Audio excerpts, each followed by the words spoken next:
When I was 27 years old, I left a very demanding job in management consulting for a job that was very demanding. Teaching. I went to teach 7th graders math in the New York City public schools. And like any teachers, I made quizzes and tests. I gave out homework assignments. When the work came back, I calculated grades. What struck me was that IQ was not the only difference between my best and my worst students. Some of my strongest performers did not have stratospheric IQ scores. Some of my smartest kids weren't doing so well. And that got me thinking. The kinds of things you need to learn in 7th grade math, sure, they're hard. Ratios, decimals, the areas of parallelogram. But these concepts are not impossible. And I was firmly convinced that every one of my students could learn the materials if they work hard and long enough. After several more years of teaching, I came to the conclusion that what we need in education is a much better understanding of students and learning from a motivational perspective, from a psychologist's perspective. In education, the one thing we know how to measure best is IQ. But what if doing well in school and in life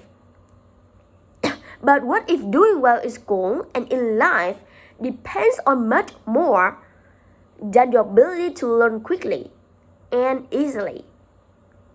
So I left the classroom and I went to graduate school to become the psychologist. I started studying kids and adults in all kinds of super challenging settings. And in every study, my question was, who is successful here and why? My research team and I went to West Point Military Academy, and we tried to predict which cadets would stay in military training and which would drop out.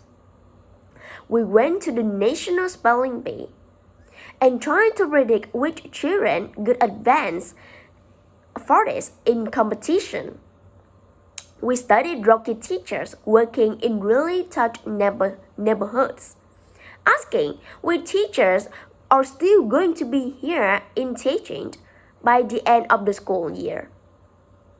And of those, who will be the most effective at improving learning